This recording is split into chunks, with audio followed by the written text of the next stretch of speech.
Oh, oh no, hold on.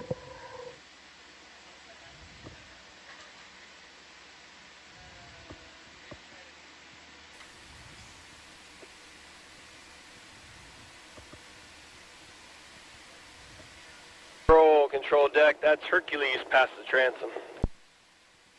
Roger.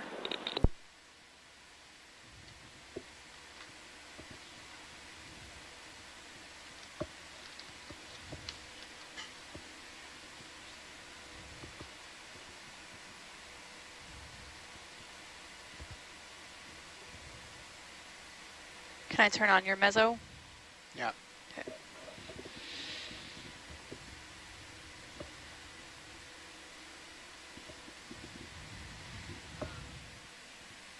Control deck, that is tether all out. Roger, tether out.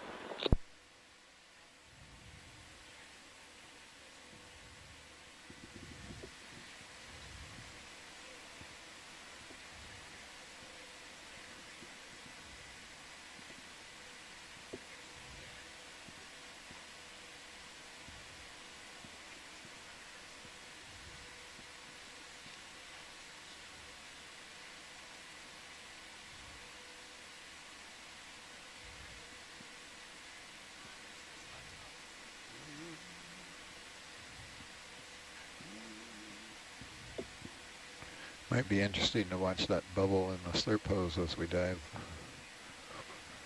And see it bubble bouncing there. Mm-hmm.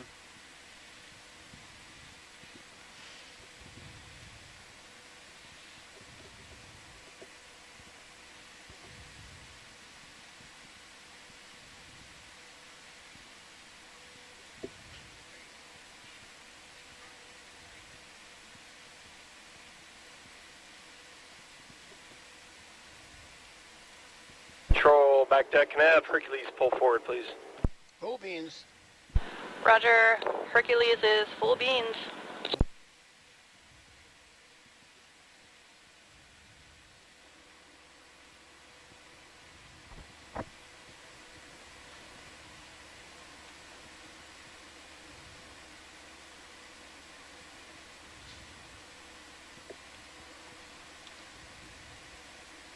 Control deck, that is Atalanta off the deck. Roger that, Atalanta is off the deck. And Hercules is dive, dive, dive. Thank you, Lynette. Just for you. Just for the captain. Captain Okay, appreciates switch on it. Both the captain and I aren't superstitious, but it doesn't hurt to be safe.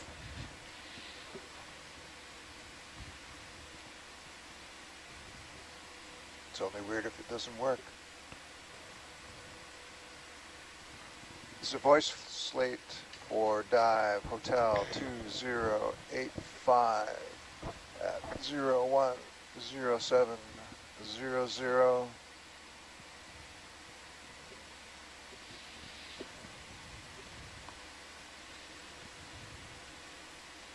Mark. Oh, you already zeroed reps? I did. Look at you. Look at you go. I think we did it last time too, because I'm almost sure I looked at it on the way down and saw 0-0, but I don't know. Yeah. We might have. I do it earlier. Yeah, because I forget. I try to do it. It's supposed to be, actually, I thought it was on Lynette's 50-meter check list. It's supposed to be. 0 tether wraps? Yep. On the way down, yeah. Yeah. I think we must have missed it yesterday because we came up with 0 turns in a wrap. I didn't ask specifically yesterday on launch if you zeroed it, but I thought I heard you say that you zeroed it, and that's why I didn't ask. I did yesterday. Yeah. I looked and saw 0-0, and I thought we did. I did zero it. I remember. Yeah, I Yeah. heard you say you zeroed it, so I didn't ask. Yeah. I was just like, check. So how yeah, I don't know. Must have wrapped. Somebody might have. We put a wrap in when we were putting the daisy chain So on. this maybe. don't do nothing no more. Nope.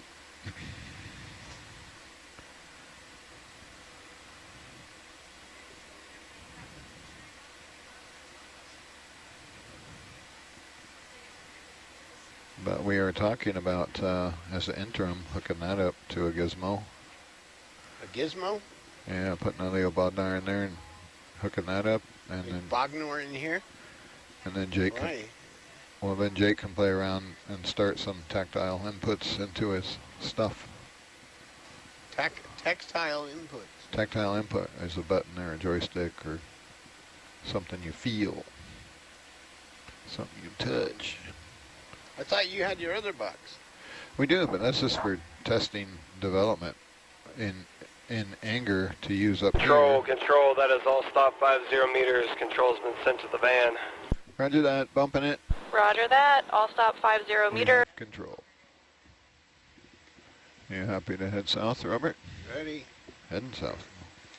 Okay, your wraps are zeroed. Our wraps are zeroed. Thank you, Lynette.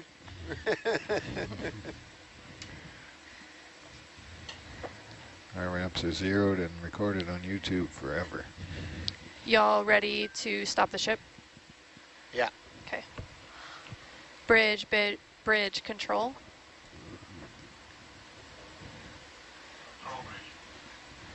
We can hold position here, please.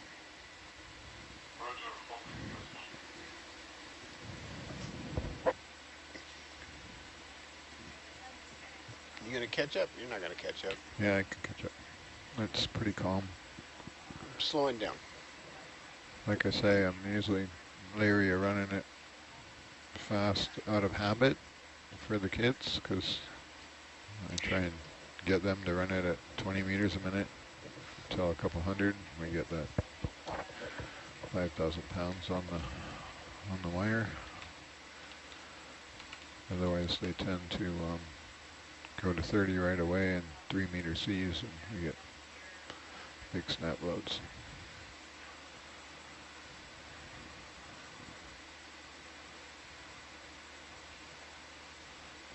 But we are hiding behind a couple islands, and it's like a mill pond out there. It's absolutely beautiful.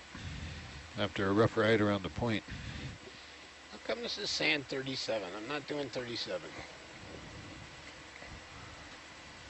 Bouncing around a lot. Yeah, it is. Why is it bouncing around a lot? I think we're both doing 35. That's what we've been making. I'm only putting 58% thrust. I thought you said not on my watch, Bob.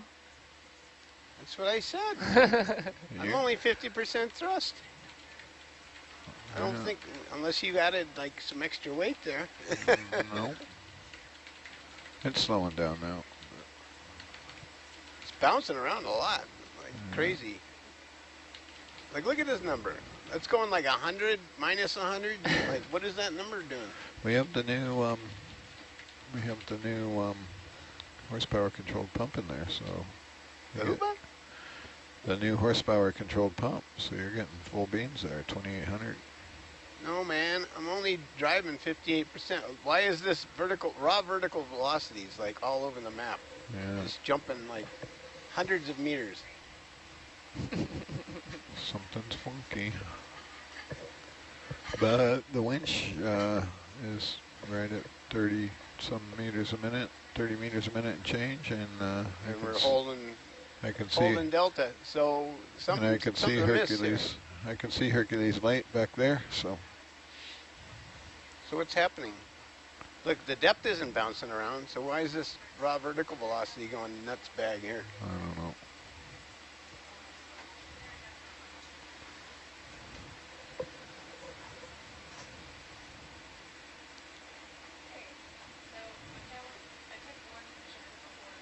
I don't know where it gets the raw vertical velocity.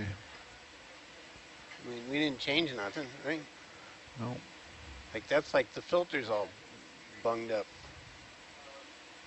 Oh, you know why? We did change something. We changed the update rate on the digicords Yeah. by a factor of 10. So now you're seeing 10 times the Was data it doing coming this? through. Was it doing this yesterday?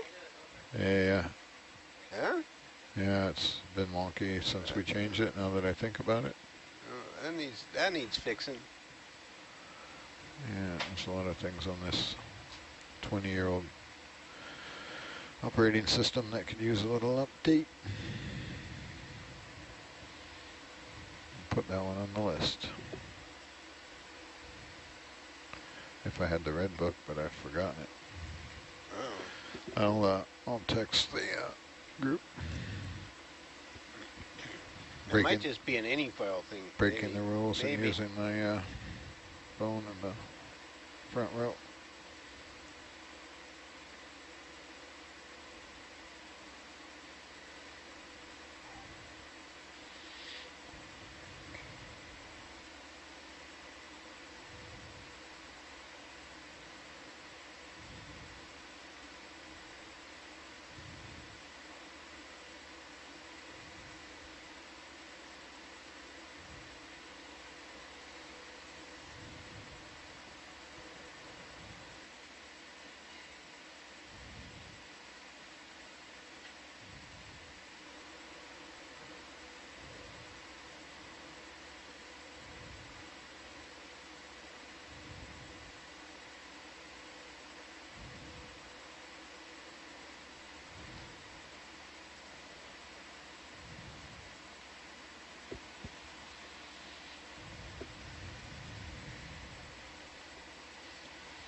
There's so much marine snow on this one too. The last one was really clear. We're running our downlights 100% as well, so it's lighting it up a little more than usual. Extra snowy. Yeah. Looks like Star Wars warp speed.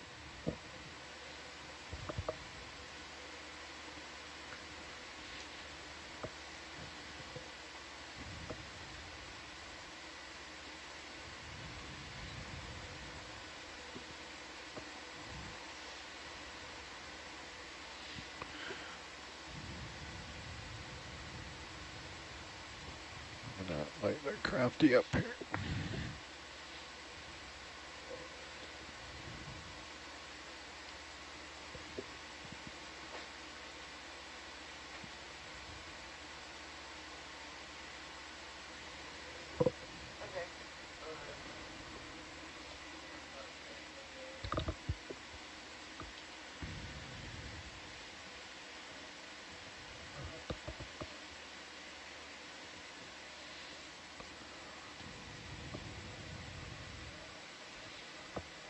Play with the camera for a minute too, so we get it not blazing fast.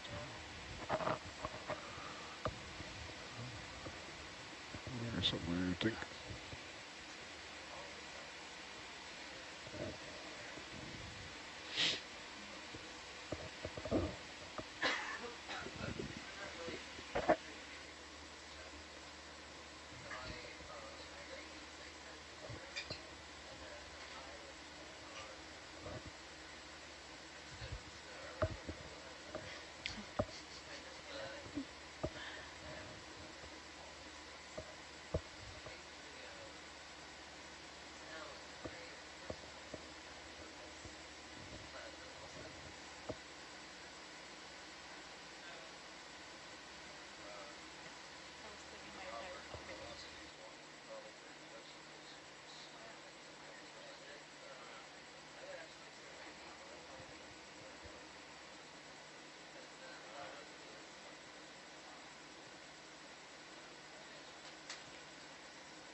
dialing in the way? I've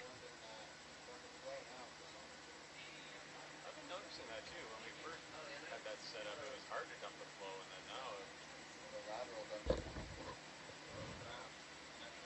Oh crap! Yeah. That's nice. Oh yeah, there you go. I don't do the stick lock thing. I do the Z-bias guy. I got stick lock for the ahead, and I got Z-bias for the down. Yeah, that's what I do. That's what I do actually. And I put a tiny bit of, I put just a barely bit of forward head on. There's got a. I usually don't do auto head though.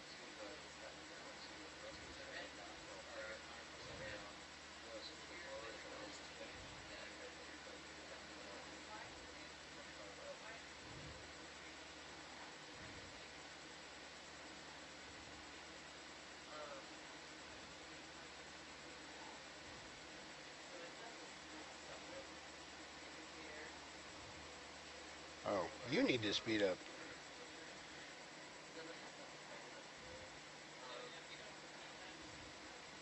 We take auto head off too to go faster now.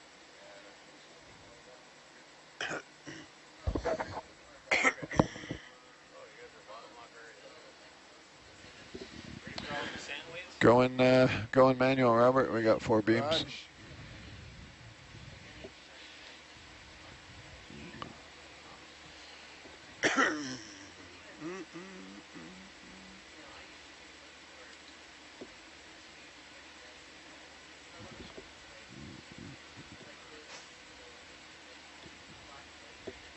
Wait for you to catch up.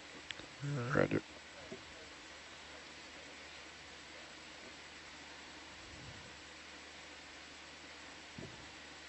I'll switch over to the other salvo. Yeah. Oop.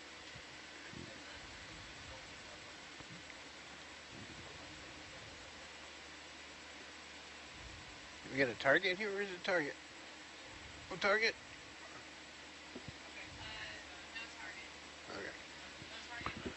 Okay. No target for you.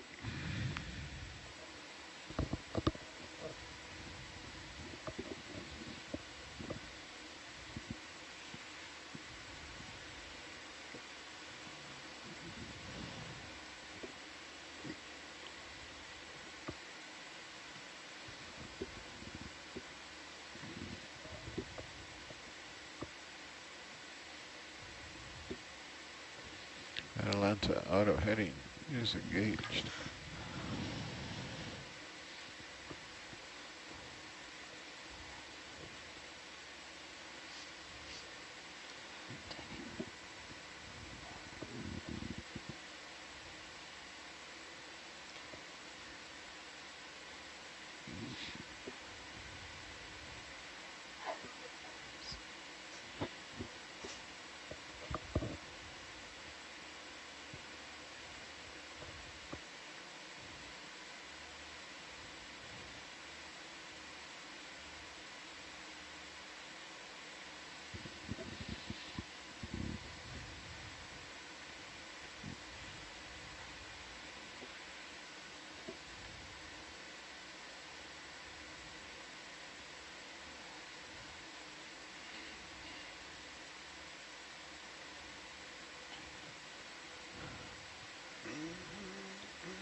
Can you zoom in a bit?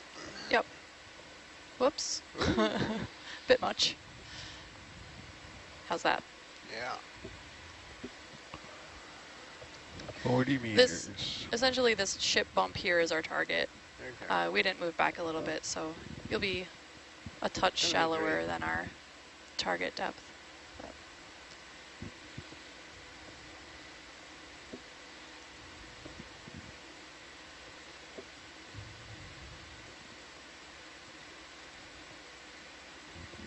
30 meters, 30.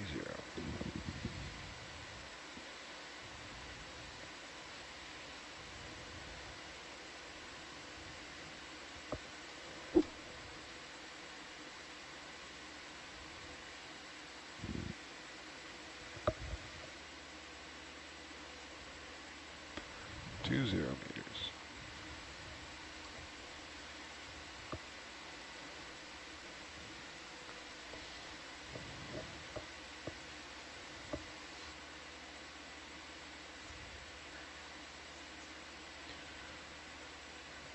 Let's settle into, I'll stop on the winch, 20 meters. Roger. You want to spin over my way? Yeah, sure. And you can. I don't think I can yet. They're tugging right now, but I can try it. We're still swinging back towards the boat a little. Come down a little bit here.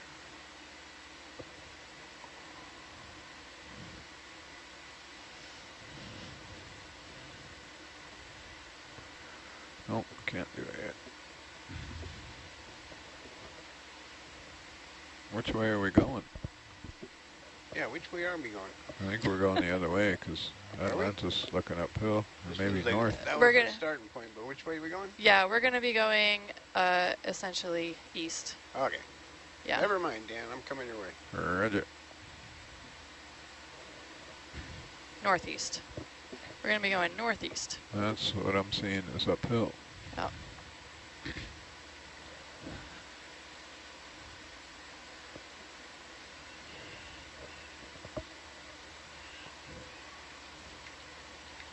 Okay, it's bottom. Seabed. Seabed. Okay. Can I bump your downlights off for just a heartbeat? Yeah. Nice. It's our timestamp. Gauges are 576, Position. 666. Okay, downlights come up. Oh yeah, good with them off for a minute. Yeah. We got to do white balancer in a second. But Depth. Yeah. Whenever you're ready. I'll get over here more in line.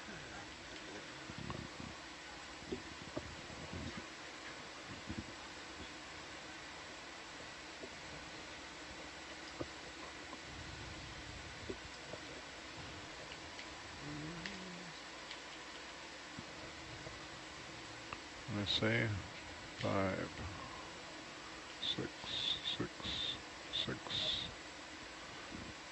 What's a fish?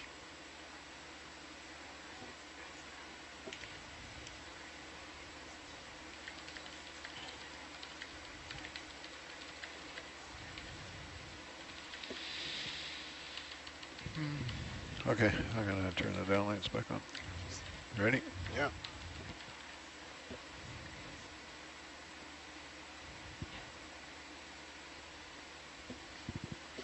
All right. You want to do your white balancey thing? Roger. Craft coming hot.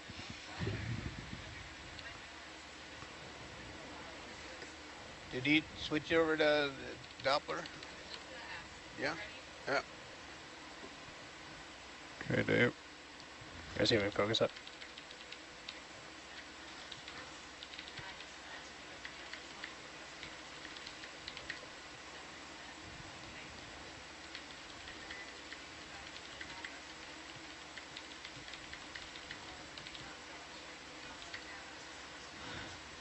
That'll work. Roger. All right, black balance first, Herc going to black.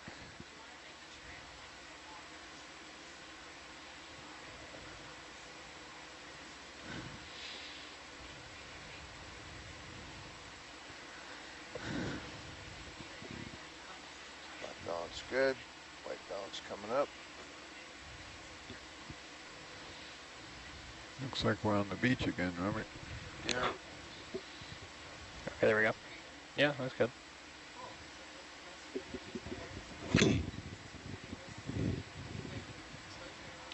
Okay, white balance complete, thank you very much. Roger. Looks like home, drifts and blowing snow. It does. Okay, craft is disabled. Gauges are good. All right. We are ready to go. Okay, ready to go. Excellent.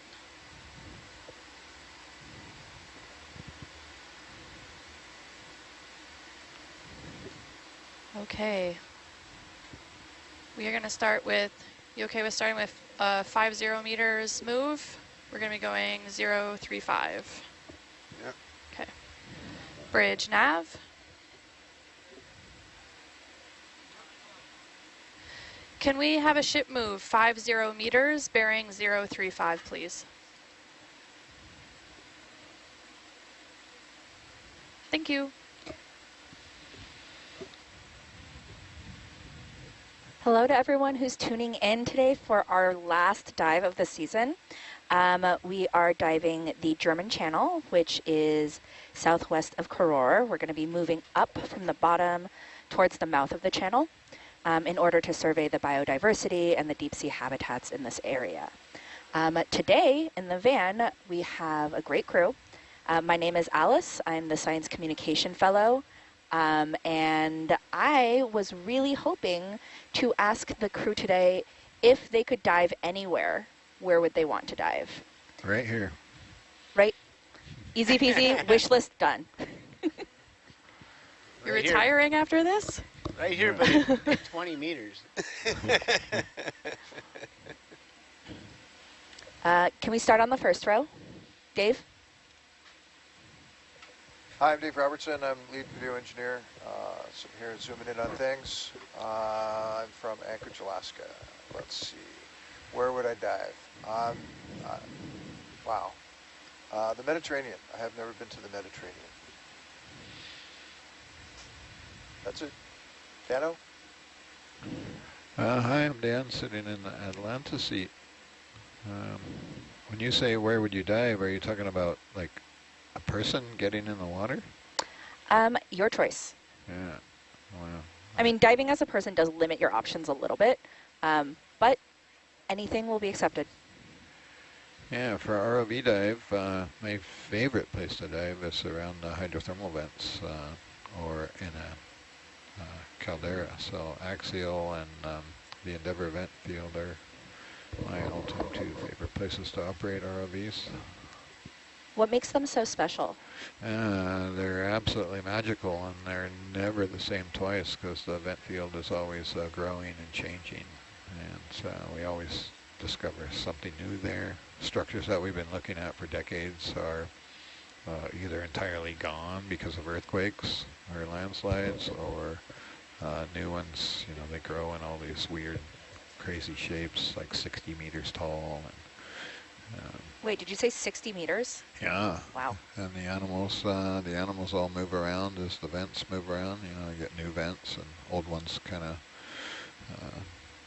you know, don't flow as much, or some flow more. Like last year when we were looking at it, everything was super active, super high flow, super hot, animals everywhere, black smokers everywhere. It was just, was really fantastic. And Axial is always magical. It's like flying through an ancient Roman city. You have all the lava pillars and the crust that's fallen away. So there's like, you know, 2 or 3 stories, and it's just yeah, it's pretty awesome. It sounds incredible. How well is Hercules able to tolerate the heat of hydrothermal vents? We regularly cook a few things on Hercules every year. It cannot tolerate the direct heat from the hydrothermal vents. But we get really, really close. But the difference of you know, several hundred degrees and 2 degrees is like millimeters. Wow. But we do get in a why can't I turn my heading, Robert? Are we tangled up, or what's going on? Yeah, I don't think we're tangled up. I cannot turn my head. Really? I don't see anything Let me try and go the other way. well there. What have I done? I'm doing something silly like not enabling my thrusters.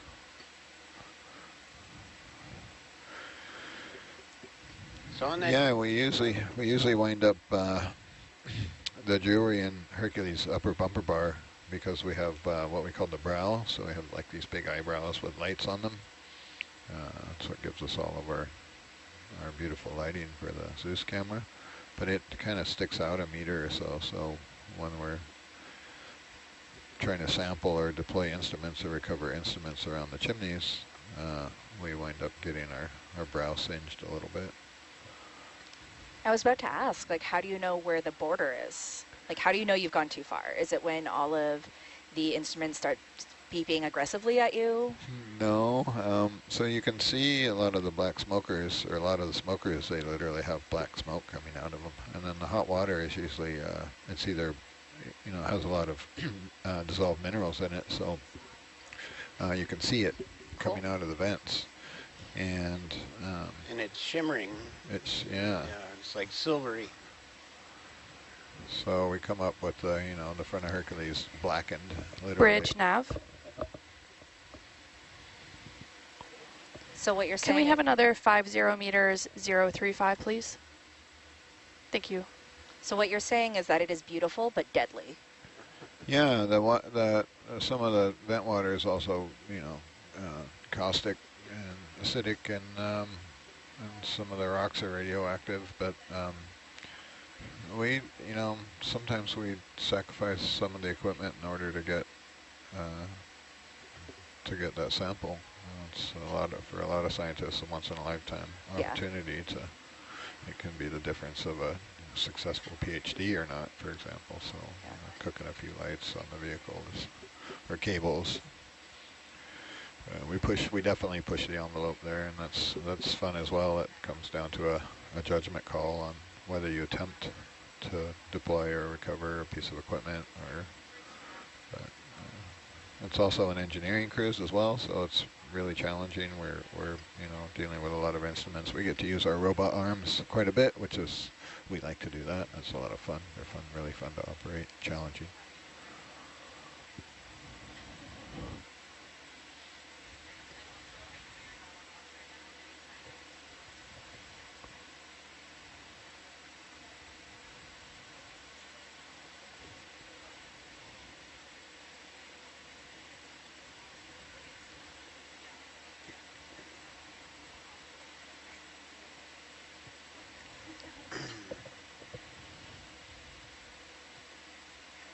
Robert's flown man submersible around those.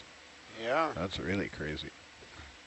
Yeah, Alvin has acrylic windows, and their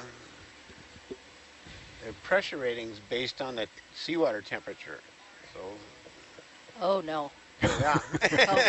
I can see where that could be an issue. Yeah, if it gets too warm, and too warm isn't very warm, they get soft and extrude, or could.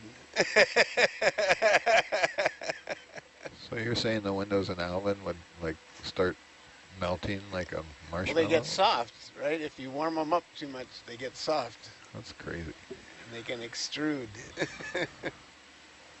So for full depth rating, they're only rated to 10 degrees C.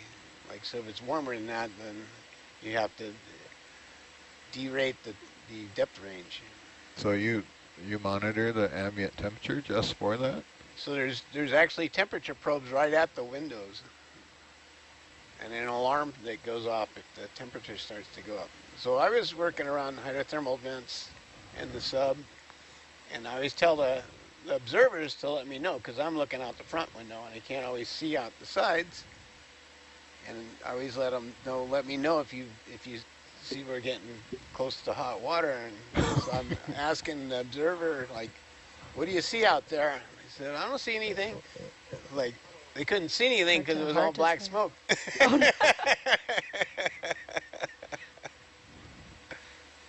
Lynette, where are we in terms of ship moves right now? Dave, can we zoom in? We are in the middle of a move. Do you want to stop?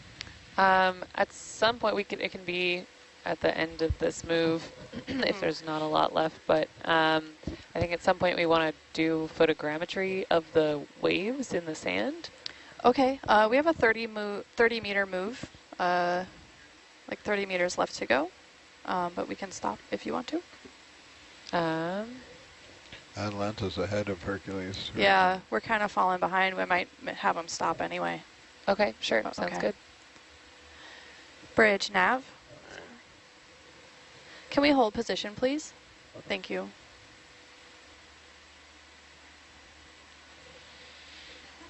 I'm sorry, I didn't hear what we were doing. What are we doing? We're still doing introductions. We're going to do photogrammetry Oh, of the photogrammetry. waves.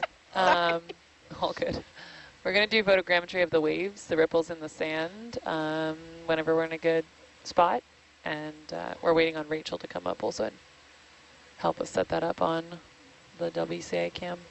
Coming up now. Thanks, Sorry. Rachel. No worries.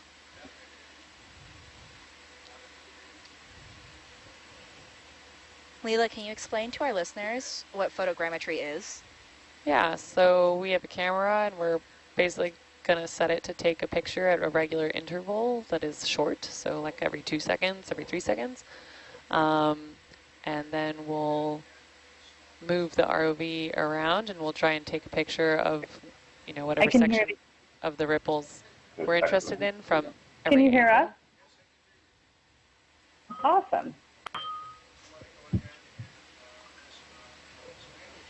From every angle, and then from that you can kind of paint a 3D picture. And Okay, how do we see the video? someone is That's on. what I was trying to work on. Yeah, Dave, that's coming through on SPL. Yeah. Just What room were you just in, Rachel? give me just a minute to work through the document you sent for setting it up, and then I'll send you a note. Okay, Data lab? perfect. Okay, we at Data least lab? got that working. Data lab data?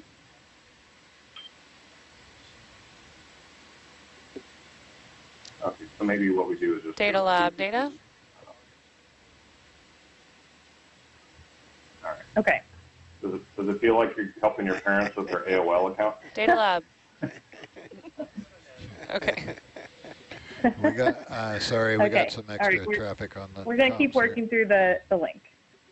Okay. Okay, so Dave, we can hear them on the, yes.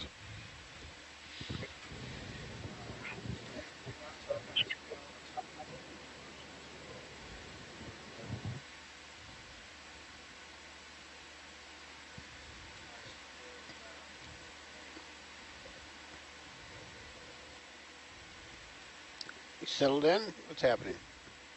All good? Yeah, ship is stopped. Yeah, Rachel just ran down to turn that off, so we're going to wait a second till Rachel can come back up, but then we'll... The mic was muted.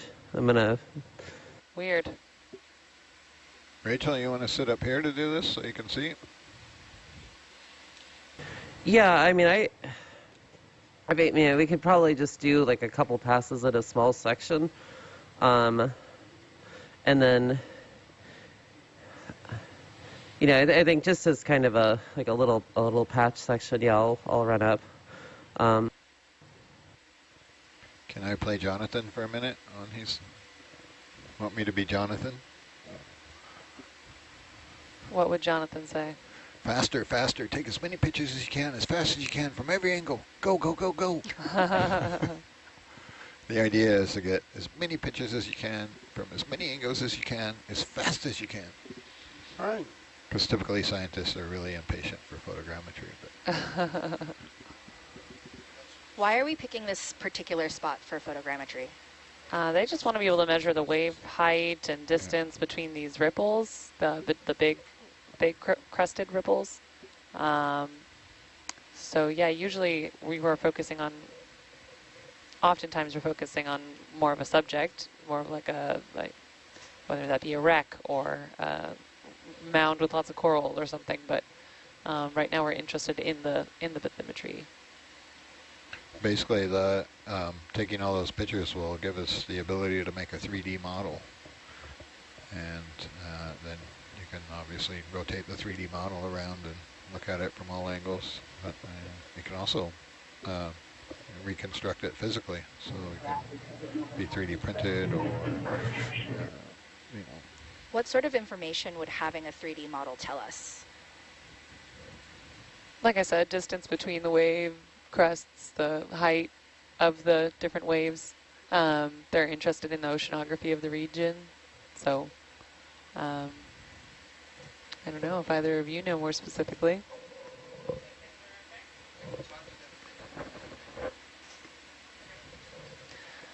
All right, Rachel is back.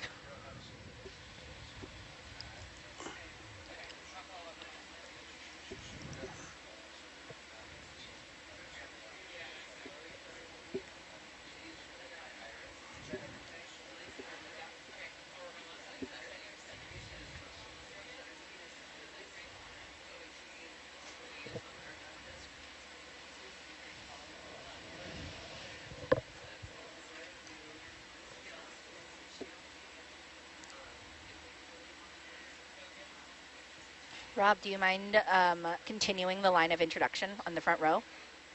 Yeah. I'm Robert Waters, currently sitting in the Herc pilot seat, and I live in San Pedro, California. And my ultimate place to dive, I think, would be just about 420 meters directly up. And maybe a little closer to the shore. There's a beautiful beach you can see just off the port side of Nautilus. We can almost throw a rock and hit the beach from here. Yeah, it's very cool that a few times we've driven Herc around in the shallow waters, and it's pretty neat. I like that. Lots of stuff. I'm excited to see what we're going to see today. How shallow are we going today?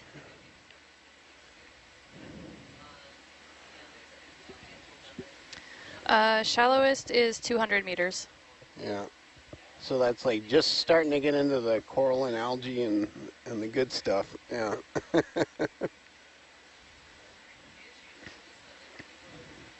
Jimena? But Hi everyone. I'm Jimena from Panama.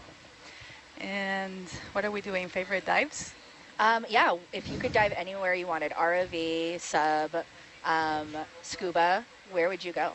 I'm going to be biased, and I'm going to say Coiba, the national park in Panama. it's on the Caribbean side? No, that's the Pacific. Ah. What makes that area so special for you? It is a marine protected area, so there's a lot of biodiversity and also a lot of seamounts there. That sounds like really a lot of fun.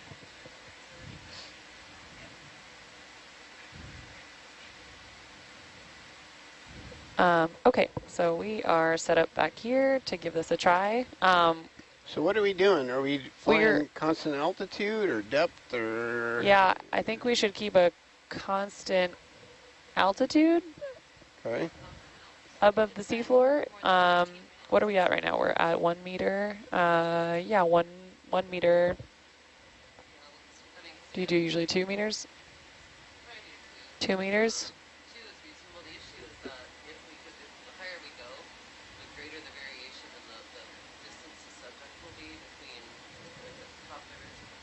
Yeah. So what do we want? 2 meters? 2 meters would be great, and we're planning to kind of mow the lawn back and forth between these two crests right here. So maybe do not a huge section of it, but yeah, go to the other side, turn around, do that back and forth, and then we'll turn back around and do this passes over the same bit again in the other direction. You're going to get some varying heights. So 2 meters, you won't be able to see anything in the lower. You won't be able to see a lot. So you got see the lower cinema camera there. Yep. You got half the black screen, right? Oh, sorry, I'm totally looking up at the at the big camera. Yeah. Okay, then let's try, what's 1.5 look like? The altitude is not important. It's getting the different angles, so high and low, but getting as many, as much of the 3D feature in the shot as you can.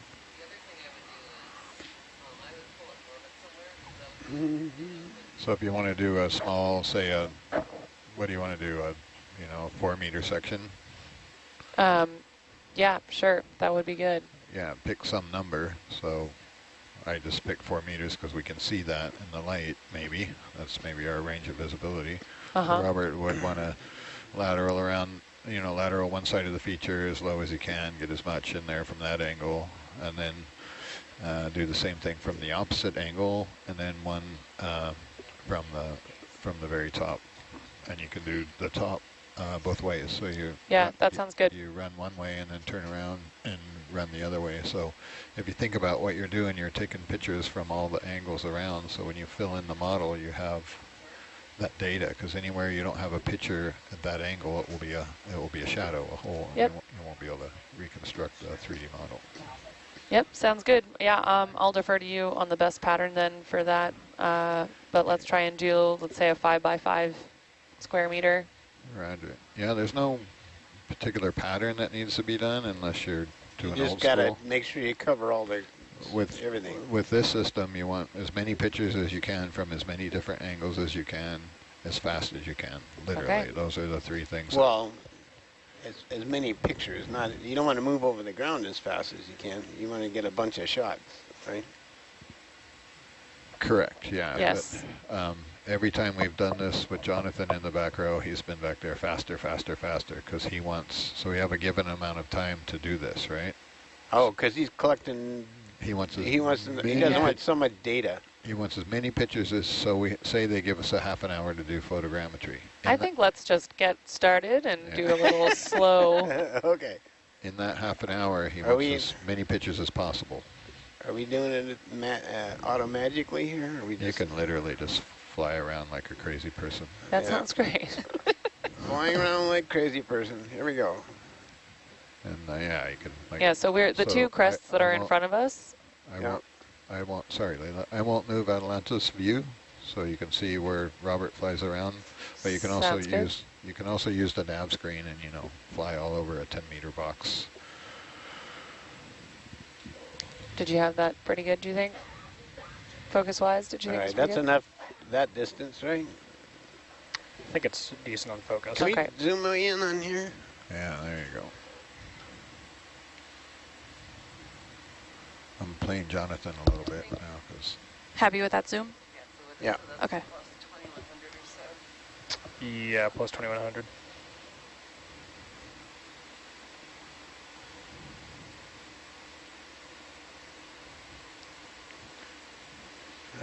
Battling the current going this direction. Yeah, that's another thing to consider. You don't want to fly through your own dust. Do you want to go to 25? 25 is too far. You can do a logical pattern if you want, Robert. It's just, I'm just parodying what I've been. It's not budging here.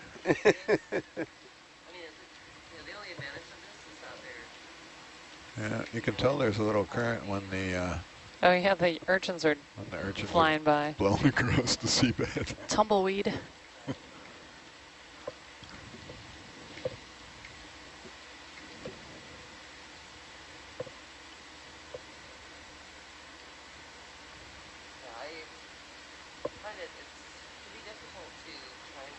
When we do the whale fall every year at ONC, we do a logical pattern. So say one of these ridges was the whale fall, we reset you.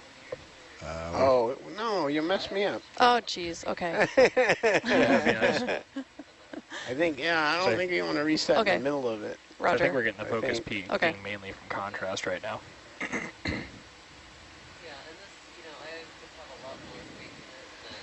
All right, moving ahead a little bit. Yep.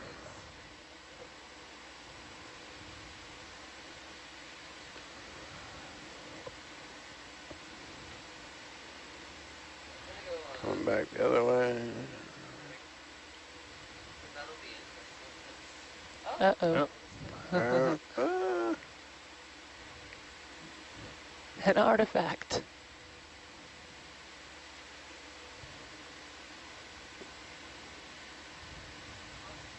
Yeah, that's the problem with going over the same area back and forth.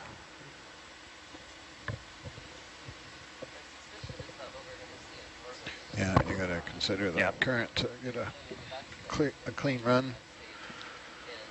Like when we do the whale fall, we'll do a run one way and then let it clear out, turn around, fly out of the photogrammetry area, turn around, get set up, and then do a run back the other way.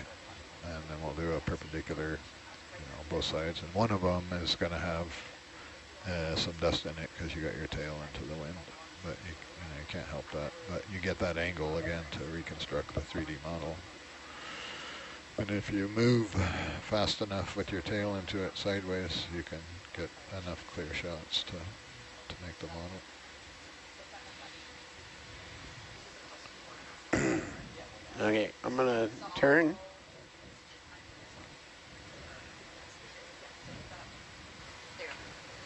Thank you. I had a quick question. Is the auto altitude, or is the altitude for Hercules, is that done automatically? I'm winging it right now. We can be auto altitude, but... Gotcha. Robert's doing this very low flyby here to get, because our lower camera, we often do this on rocks or something that's, sticking up, not on the seabed itself. I see. And our auto altitude is the Doppler has a minimum, roughly around a meter. So if we have the set point anything below 1.6 meter, especially on an undulating surface like this, will either, the vehicle won't be able to maintain auto altitude, or it will, drive us into the seabed. I see. Are we getting blown off right now? We're facing into the current now, so I think it's better.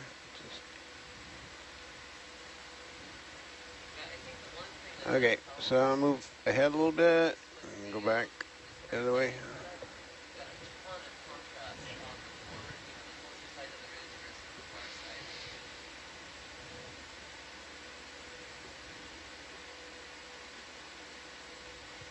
Are you also going to do an orbit run over this, Leila?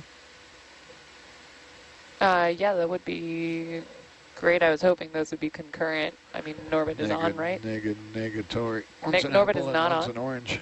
If you want a good, yeah, I think you're too close to the bottom. Yeah, if you want a really good Norbit run, so that's like super smooth, one direction, no heading changes, no wobbling like you see the vehicle doing right now. Because you got your big, picture. Wobbling bad. Yeah, picture walking around holding two 20-meter sticks in each hand, or two of the boat poles out, and trying to keep them level out at the end. That's what we're trying to do with Norbit. Okay, well then we will do a couple passes for Norbit afterward as well. Yeah, usually we come up, 10 meters or so, depending on how big of an area we want to do. Okay, sounds good. You can work out, if you're good at math, the Norbit beams are probably, that's 120-degree beam width. So for figure out how high we have to be for how big of a width you want, and then somebody has to set that specifically on orbit.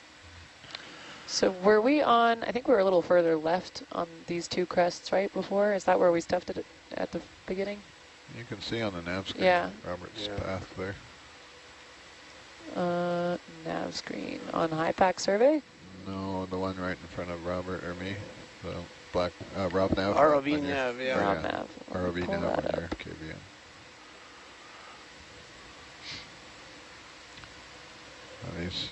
He's also been in the Atlantis picture the whole time.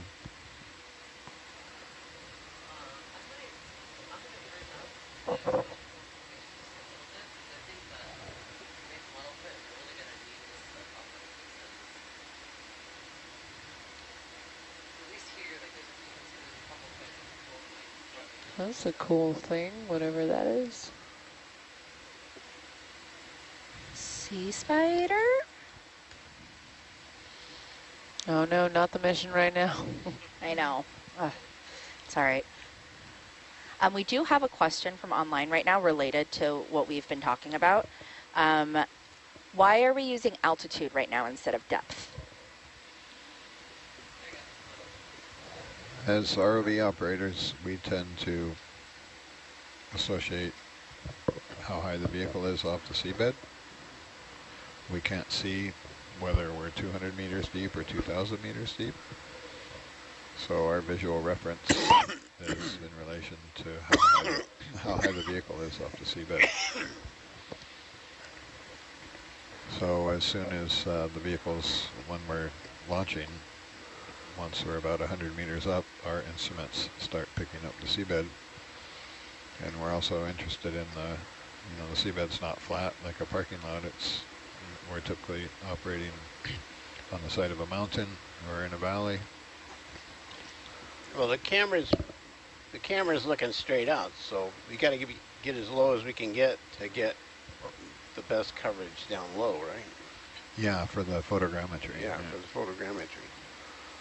So if you were just flying at a set depth, you'd either be in the dirt or too high.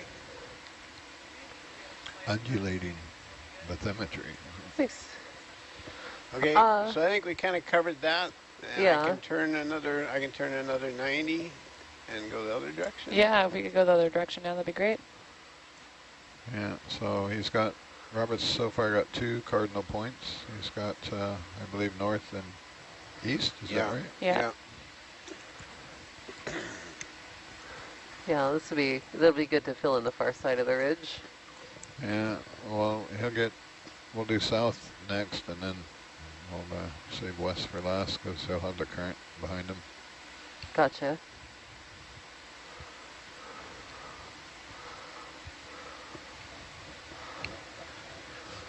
For the Gotta wait for the dust to clear here a little bit.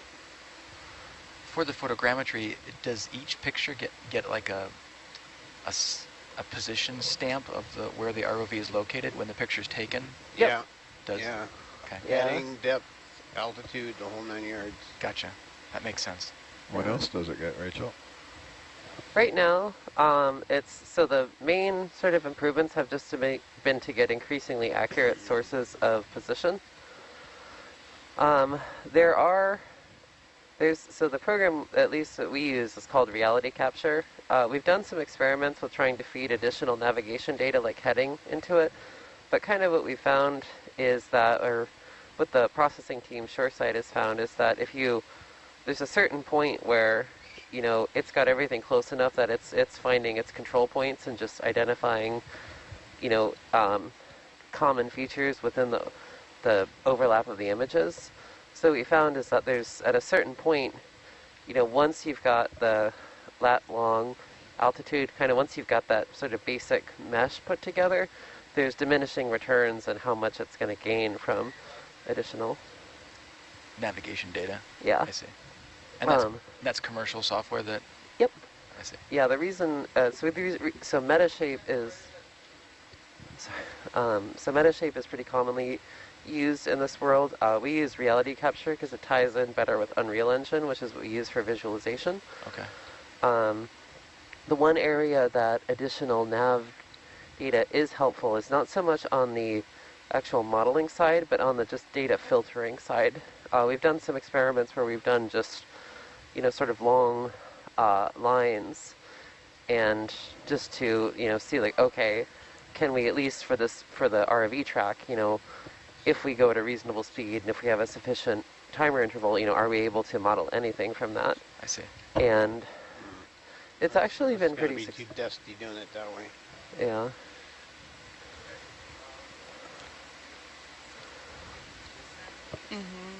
What's the interval that we're taking photos at? Roughly? 3 seconds. Every 3 seconds?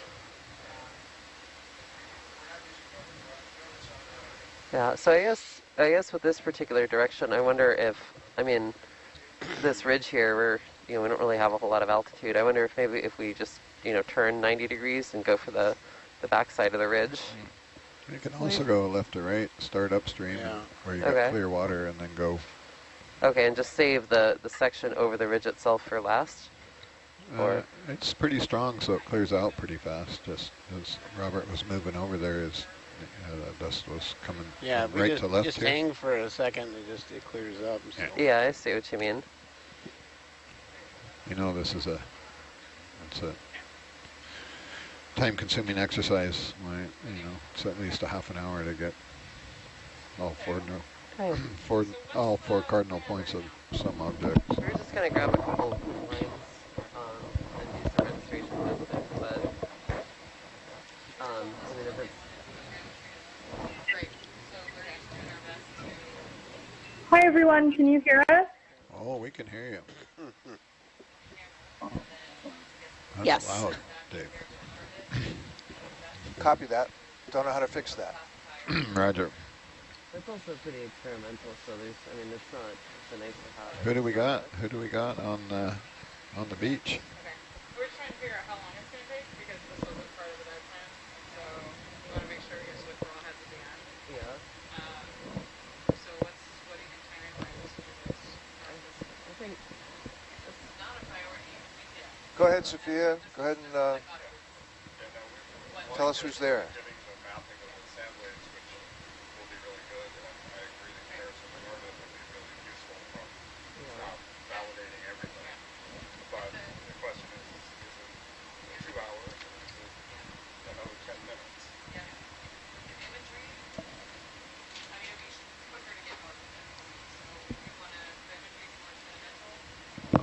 Hi, can you hear us? Yes, we can hear you. Awesome. We just wanted to introduce ourselves calling in from shore. This is Sophia Merrifield from Institution of Oceanography. And this is Pat Cullen from Coral Reef Research Foundation. side to side over. And Eric Carroll from Scripps. I think that at least the first question is just. The stuff's blowing along the bottom there. With not having a lot of So glad to have you with us. geological features, is this something that would fit? I mean, I think We're glad to be here. Okay, We're- so I'm gonna move. I'm loving this video feed. This is a dream come true for me. And a lot of people would look at this and they'd go, "Oh, it's nothing but sand." But look at those sand waves. They shouldn't exist. They shouldn't be there. And there they are. And we want to understand why they're there. Can you elaborate a little bit more about why they shouldn't be there? Like, why is this so surprising? Well, sure. Yeah, you guys talk. Well, Um, so we're dealing with a mobile seabed here, and really what we're seeing here is a fingerprint of the dynamics of the ocean. So all these ripples, a lot of different scales, are indicative of quite a bit of energetics of the flow. You mean currents? Currents. So typically, most people, if you're snorkeling in shallow water, you might see something like this, and it's driven by the surface waves. But the water velocity of surface waves does not penetrate to 450 meters. So this is indicative of a lot of other ocean currents and turbulence down near the seabed, causing this morphological feature. Wow, look at how linear those are. I mean, they're lined up in rows.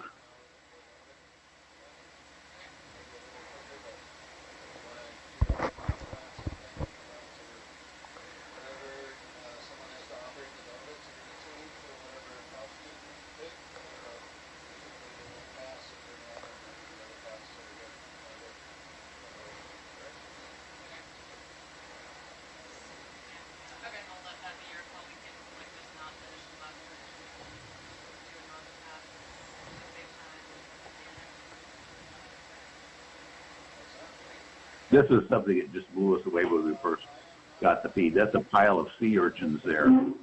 I don't know if they're on the only rock that's out there. Maybe that's what they're after, but we should go ahead and have a closer look at them if we can. But we're also with sand. That's pretty interesting. Anyway, We're still finishing the situation we're looking at here where currents are going back and forth with internal tides. Is that a reasonable thing? Yeah.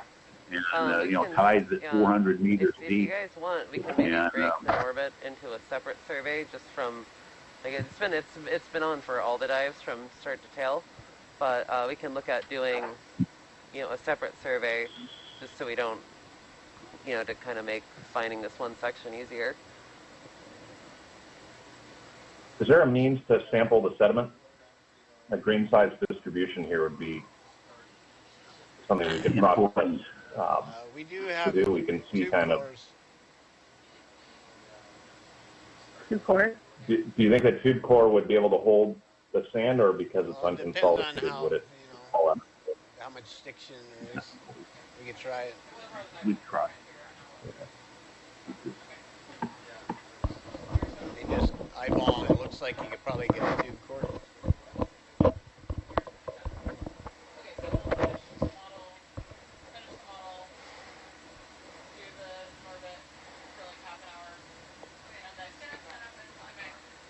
I can operate in orbit. Yeah, and I mean, I could work off chart table. Yeah.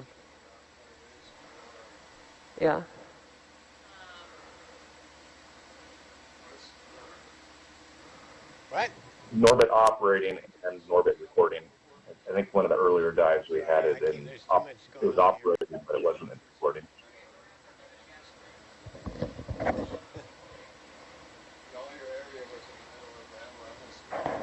Yeah, I drifted too far.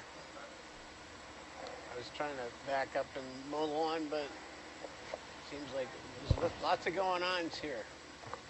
Different.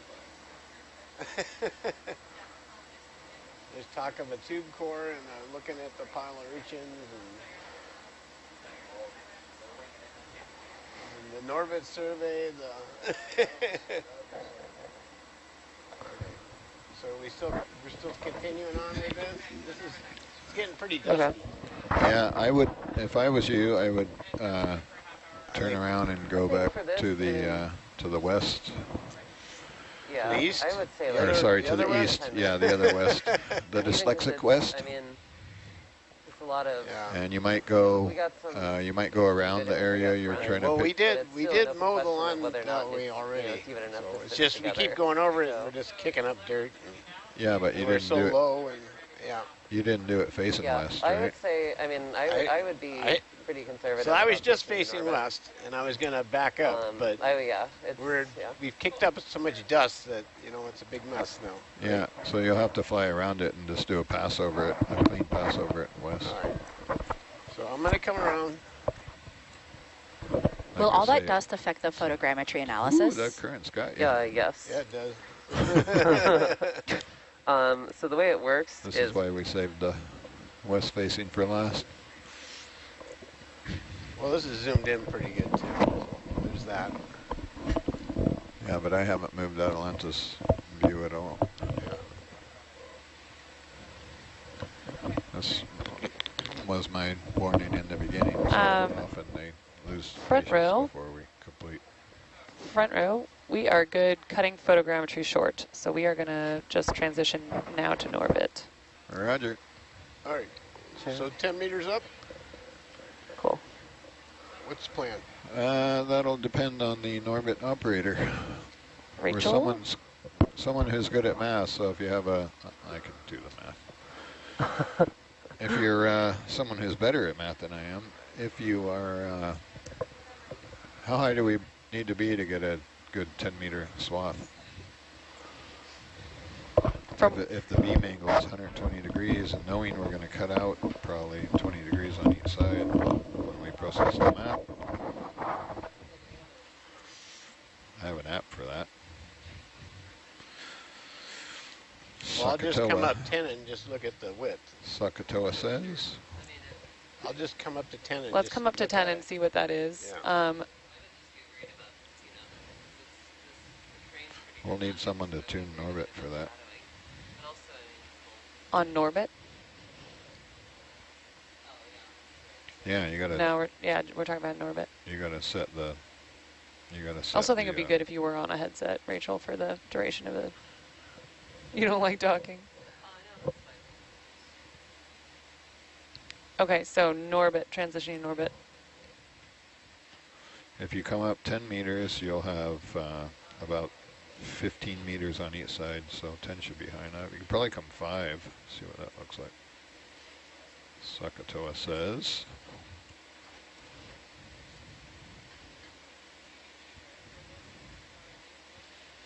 Yeah, from 5 meters you'll get 8 on each side.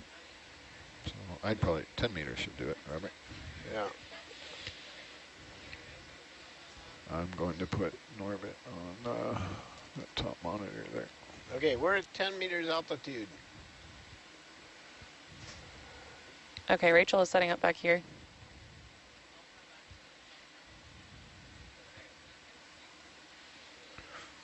Dan, where do I see Norbit? PC2. PC2, thank you.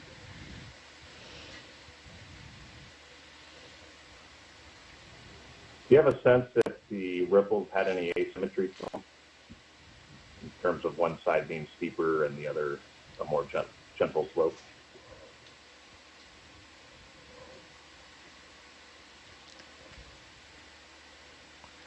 Robert might have that. I was not paying attention. Yeah, you're going to see them pretty good in the Norbit. Yeah, you can see the waves pretty good in Norbit. What was the question? And do you have a sense that there's an asymmetry to the cusp of the ripples? So if there's an asymmetry, it can indicate like the upwind versus downwind, or up current versus down current side. Or is it more of a symmetrical shape? The shallow side is on the north side, and the steep side is on the over the link. Yes, we are. side. On satellite feed 3, you should see the Norbit display now. You can probably. So it looks like they're sort of perpendicular to the, or aligned with the channel geometry. Are we good to step? You could probably start the. Rachel, how are you doing over here? Yeah, that's probably good there because it's going to be a little bumpy when you start, so you want to have a little run in. Because they're going to cut that data off, cut that data off, cut all the, get all the good stuff in the middle. Yeah. So what's the word from the back row there? We're waiting on Rachel. She's probably setting the Norbit range and gain and all that stuff that you play with on the sonar. Okay. I think, I don't know. Sorry, I was listening to Rachel back here. What was the question from the front row? We're waiting on word from Rachel that she has the Norbit set up, and then typically whoever's operating the Norbit will have a special file just for this. Yes. And then they'll say go, and we'll do a run. Sounds turn good. around, do a run the other way, and then they'll say, and we'll say we're done, and they'll stop. And yep, you know, Rachel is fighting to get control right now, so just give a second for KVM issues back here. While we're waiting, Norbit is currently being streamed on channel 3. Can someone please give a little bit of a quick introduction to Norbit?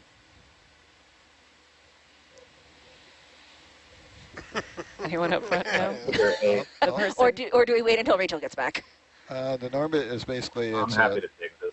Yeah, Norbit is a very high frequency multi-beam sonar. So the seabed mapper on the Nautilus operates at a lower acoustic frequency, 30 kilohertz.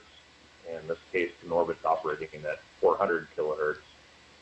We'll probably have a swath of about 120 degrees spread out with about 512 beams over that sector. And it's able to, each one of those beams is essentially measuring a range, probably to a few millimeters of accuracy. We're able to do sub-centimeter mapping with the Norbit, but it's a very in close proximity type of sensor. So we need to be within, for a 400 kilohertz system, probably less than 100 meters off the seabed. Probably optimal on the 30 to 40 meters. Currently, we're 10 meters up. If you'd like a wider swath, we can adjust. I think we were trying to get Norbit data over the 10 by 10 meter photogrammetry area that we covered.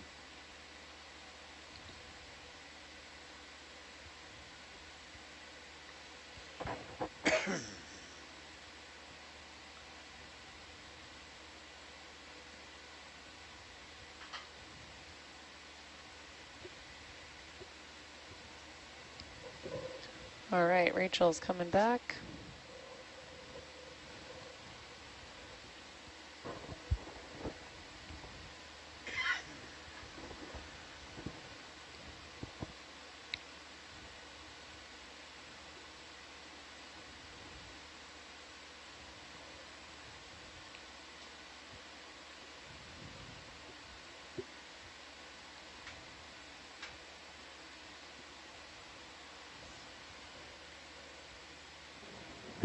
Hey, just wanted to comment. This Norbit's really beautiful data here that you're generating. You can see how as the ROV is moving, you're filling in some of the gaps here. All right, so Rachel, let me know when you're starting, and I'll note that in data log. There's way too many buttons up here. Yeah, I am just going to go ahead and let's restart perception and record. What do we want to call this survey? Because the whole dive is called German Channel. German Channel Norbit. that's like German Channel 10 meters squared.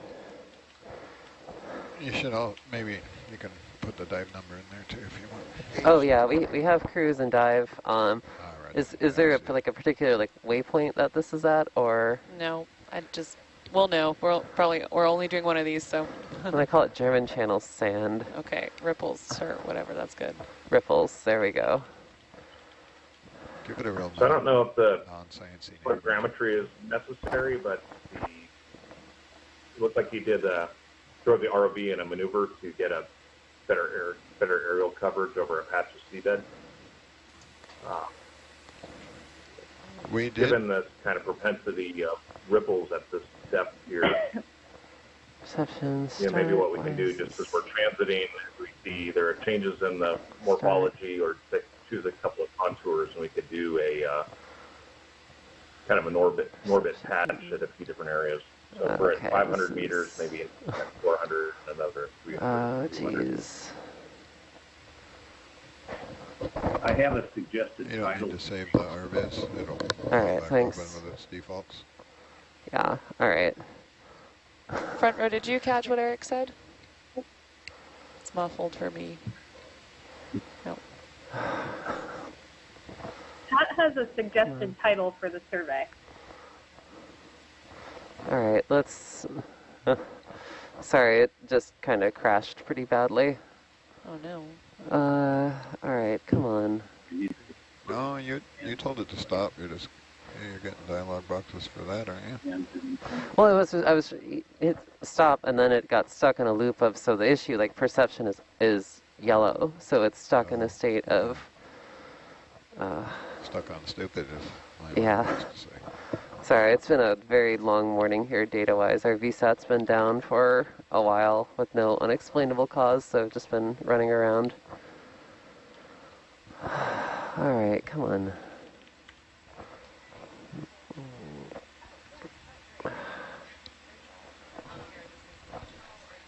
Oh, yeah, could we get Norbit off of the stream, please? It's off of stream 3.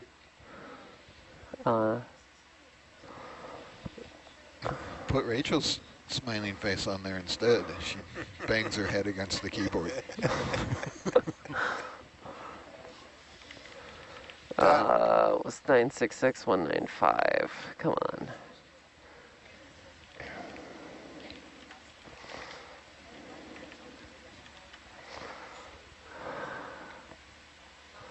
Python 3 loss launch manager. Which one is this?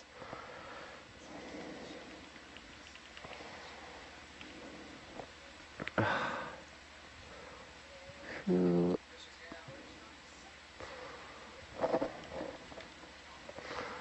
Let's try this. System monitor. This isn't going to show. The problem is we're trying to stop the GUI service, but not the actual back end. Yeah. You know what? I have an idea. I can just log out and log back in again. I would have Log out. rebooted by now.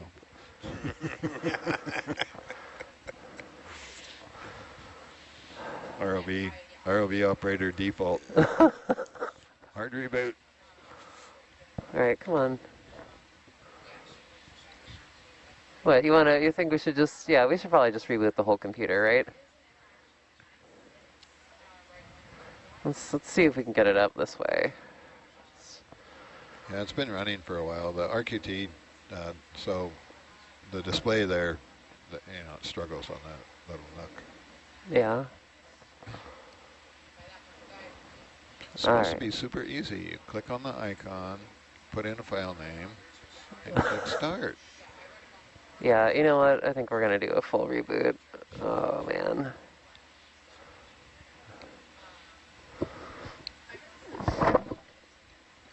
You want to cycle power on the Norbit too?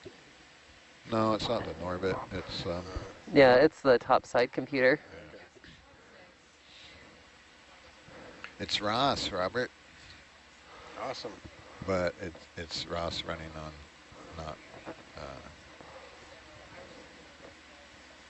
not ideal hardware. We're asking a lot of that nut.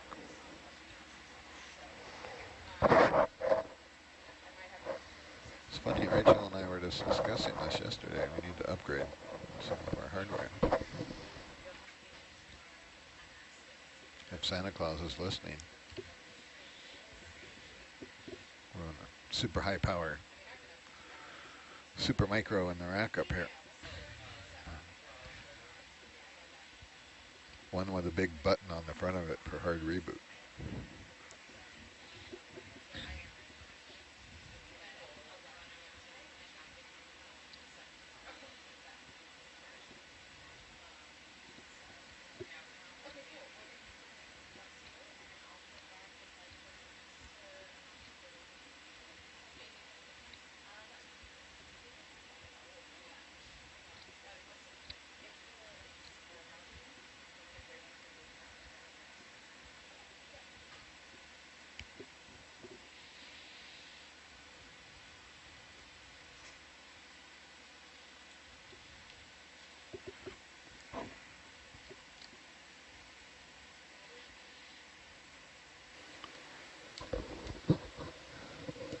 While we're scanning, can we continue with introductions?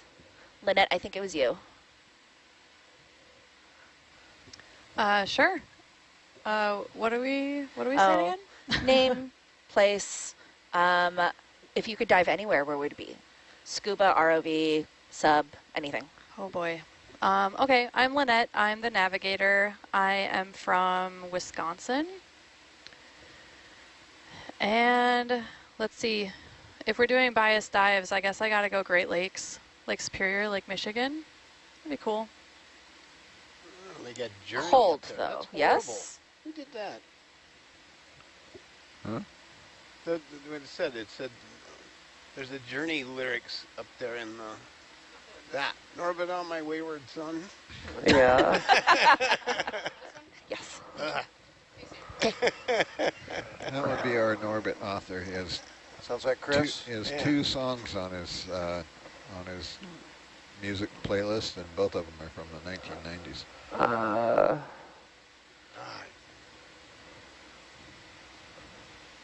Yeah. Launcher. So we have some troubleshooting instructions here, but it's not something that's going to take like 5 minutes. It involves reinstalling a bunch of stuff. All right, so I'll keep working on this, but we should probably move on. Yeah. Well, we were actually recording for the whole dive, so Yep. I think that So we should be covering ripples that whole time? Yeah. Or, yeah. Yep. With raw data. Yeah, what happened was I was going to restart so that we'd have a clean file for the survey, which, in hindsight, oh man. Data, current. Let me confirm with Smith, though, but I think we'll probably just move on then.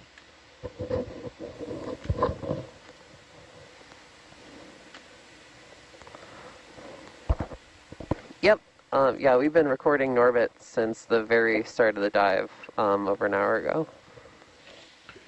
Roger. All right, then let's probably head back to the seafloor and get going. Roger. Where are we going? 035. Back to our normally scheduled operating. Or normally. Yeah. Back to our normally scheduled program.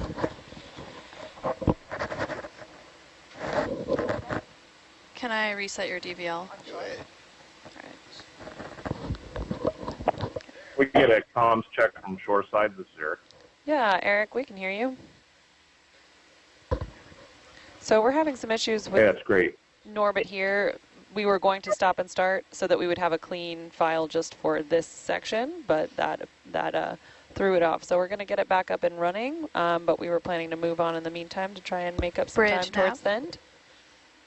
Towards the end goal. Can we have 50 meters 035, please? Thank you. Does that sound good to you? No, that sounds great. Okay. I was going to make a suggestion, and maybe we could just do like patch data collection at a few different isobars. So choose I don't know, are we about 450 meters right now? And maybe we can do like maybe 100 meter increments. Spin the ROV and collect the Norbit there, at a little higher altitude, and then just move on to the next section. Okay, yeah, so just get a little bit higher altitude every 100 meters or so and collect a little bit of data with a wider swath, you're saying? Yeah, what we're expecting to see here is the geomorphology is going to change as the depths shift, and seeing, or as we're flying even along here at the shallows, if we see a transition, we could pop up to 10 meters, take a survey, and then come back down again. So I think the optimal Norbit altitude is probably about 10 meters, but probably not very good visualization at that altitude. Right. Okay. Sounds good.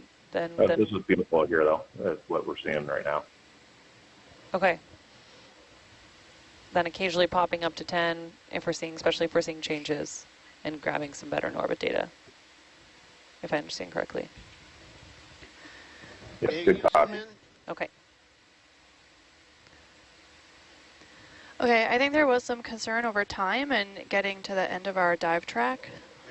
So are we okay with kind of cruising along at 0.5 for sure for these areas? Sure. Okay. Okay, you can zoom on. It's just junk. Bridge nav. Can we increase speed to 0.5 knots, please? Thank you. When we do those patch surveys, if we could get a sediment collection at each one of those depths, that would be helpful as well, so we can look at the grain size distribution relative to the morphology. Did we want to do one here? I don't think we have Norbit up and running yet, do we? Oh, but we've core. We've done all the survey here. Yeah, did you want a core here? Gotcha.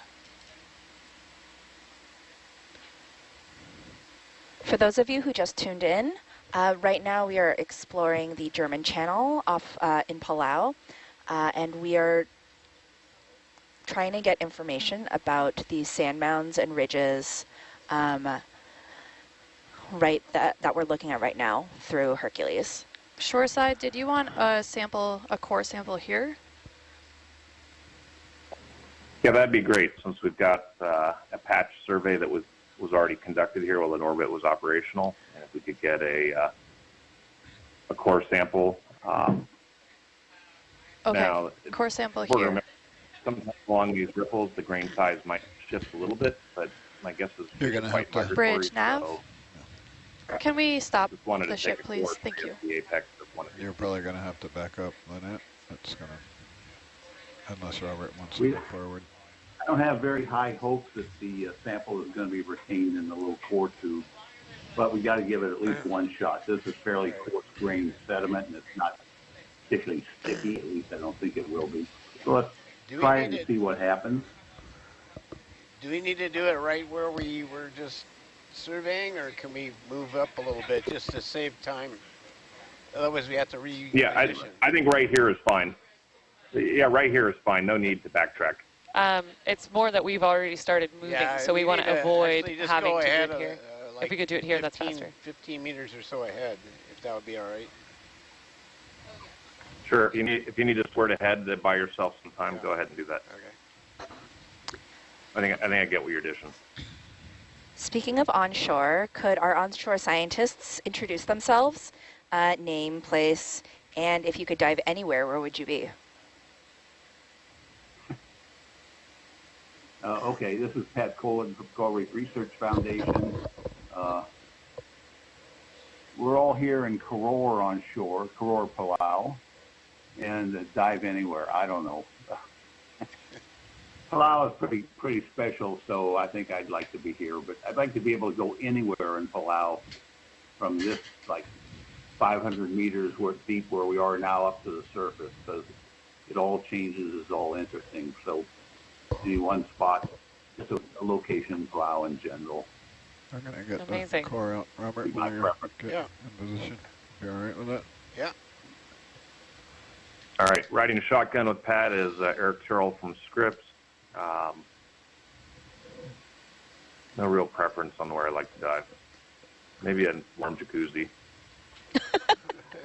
That's good. You are in a warm jacuzzi.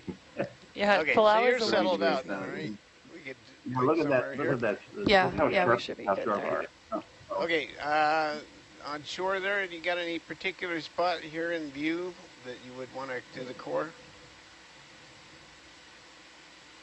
Gravelly bits or just softer sand part? Yeah, why don't you just take a sample at the cusp of the ripple? The peak. Like the one in the distance or right in front of us?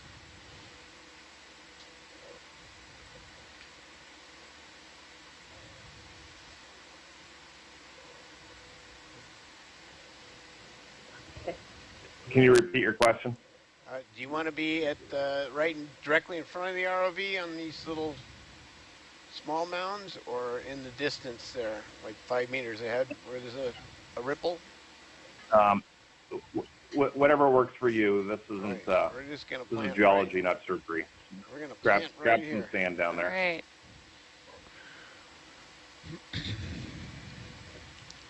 Say when, Robert.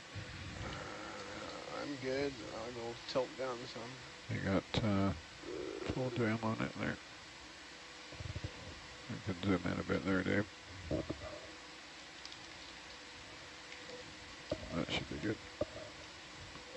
You can stop moving the camera for me. Thank you. There. 2 inches of anything hangs in there.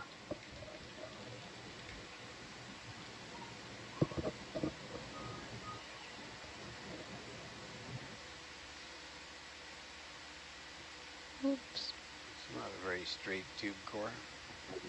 Hey, we just made an adjustment to our input sensitivity for our shoreside mics. Do we sound a little bit louder? You do sound better, yeah. At least I can understand you better, yep. Awesome. Sophia, do you want to introduce yourself? It's falling out. Yeah. Is that rubber band like messing with the gasket there? Oh.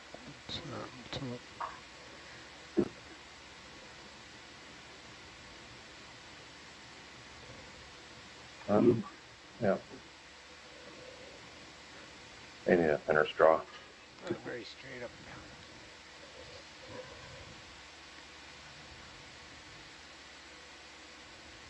Yeah, I'm pushing you up. Let's see. Yeah, you're yarding me all over the place here. I am. Trying to get down into some clay so it will stay in, but yeah, it's pretty incredible. We're getting almost beach grade sand down here at 500 meters depth. I can try down in the bottom of Yeah, the it is. trench. Interesting to see that down here. Try and do a little straighter. What if we were to use suction and put it into one of the, use a slurp gun on here? I think it's too fine for the mesh. I don't know if you agree, front row, too fine for the mesh that we have on the slurp jars. Yeah, it will go through the mesh and wind up in our pump. Yeah, go right out. We do have a scoop. Yeah, we can take a scoop of sediment. Go right through it. Or I could use this as a scoop and dump that in the bio box. Yeah, if you don't care about the layering with depth at all, and you just want to scoop the sediment, then we can do it like this. Yeah, I think. Yeah, scooping side is fine. Okay, all right, then let's try that. They're going to turn it upside down then. They store it. They put it all right. in a rack. That enough? Is that enough for you all? Sandy gold, love it. One of the small bio boxes, maybe? Are you going to put it starboard side? Yeah, I'll put it in one of the small boxes in the starboard box. All right.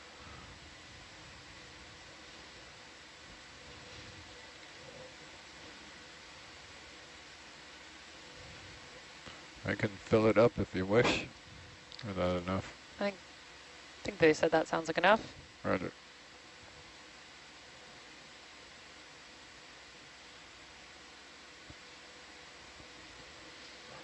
I'll take that sample sample since So light years away from the, yeah. You're awesome.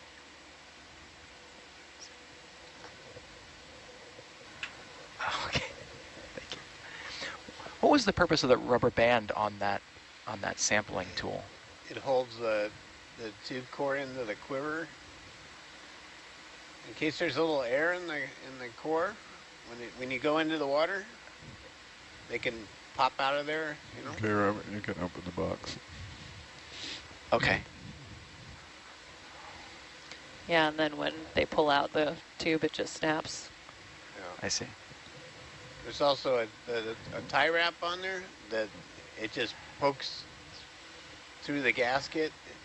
It just, lets water flow in. So I have an option of putting the entire core tube with the sand in it in the box, or attempting to dump it in one of the small boxes here. I think you should just throw the whole thing in there.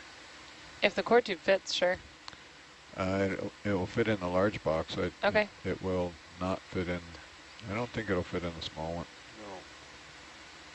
No. Okay, yeah, if it's easier to just put it in a large box, that's probably fine. Is it gonna hang out? Yeah. It might. Yeah, it definitely won't go in the small box.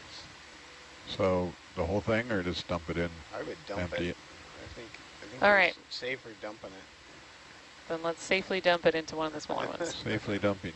I'm going to dump it in a close one here so we can see. Yeah, you can just pour it in and reuse the core tube. All right.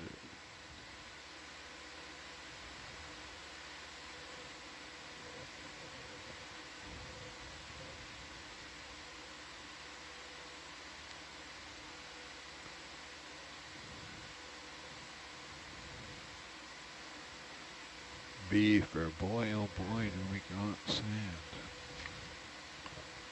Data, what sample number is this? That is 20. Close the box just a little for me so I see, can it should be quiver 23. 023, thank you. Yep. Is that good? Could we zoom in on one of those urchins there, straight ahead of us? Yeah.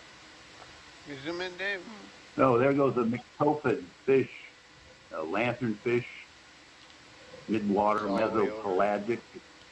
See down near the bottom here, but has luminescent organs, light organs. And you want to sample one of these? Okay. Yeah. I was just going through this myself and being like, is that right? I think it might actually be 24. So thanks for that. Yeah, 24. Could we sample one of those urchins while we're down here? Sure. All right. You ready to move That's ahead? certainly a dominant part of the fauna down here. So there goes another lanternfish. We think we know what it is, but having a specimen in hand would allow us to be sure of that. And it's a very important part of the community, so okay. one would be great. Should we slurp grab that into a forward bio box then? I can just pick it up. 2 nights ago we tried to get one of those. We didn't have much luck with the suction tube, but today's a different day. Yeah, just using it to pick it up, not to actually slurp it up into the jar, but to pick it up and put it in a box. I can just grab it with the... You can grab it? Okay, cool. Not to get out the killer claw. So another thing to notice while we're looking at this scene here is just by eye you can see the grain size is much finer at the zoom right in peaks of the little hills opposed to what's in the centers here. Yeah. Also, all those little kind of dark, elongate things sitting on the bottom, those are dead seagrass blades generally, which seagrass doesn't grow at 400 meters deep. It grows it down to 30 meters deep. And so this is a perfect example of transfer of energy in the form of plant material that's formed through photosynthesis in shallow water, going down the slope, down into deeper water to provide nutrients and food basically to deeper organisms. Now this German channel, it's actually a submarine canyon, I don't think we really mentioned that, has a downslope from the head to at least 1,000 meters of 8 degrees. Now 8 degrees is a pretty good slope underwater, and this material over time will just keep moving down and down and down until it will end up either be completely eaten up, or it will end up down in the deep sea. And I remember here a few weeks ago on some of your dives in the deeper water of Palau, I could see seagrass blades down at thousands of meters deep. And so, you know, for students or whoever who's interested in the ocean, this is just a textbook example of energy transfer from the shallows through photosynthesis down into the deep ocean to provide, you know, which has very few sources of nutrients down in at those depths.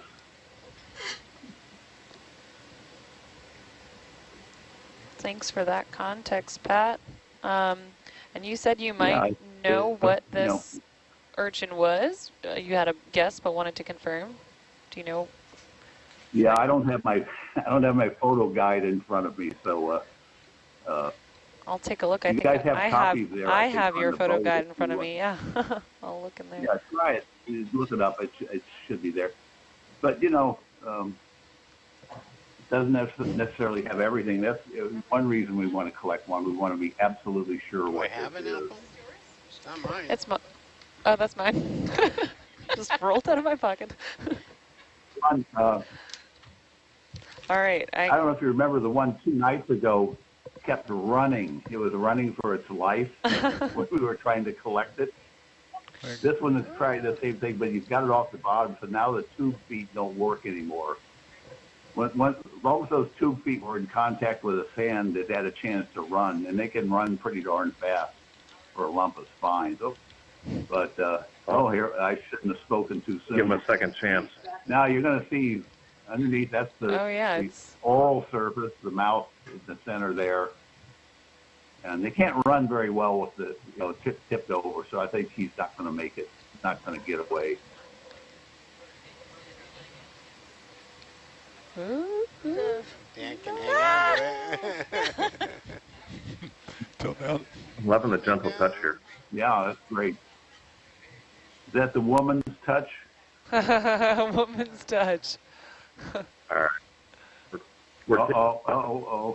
Pat's got a hot mic here.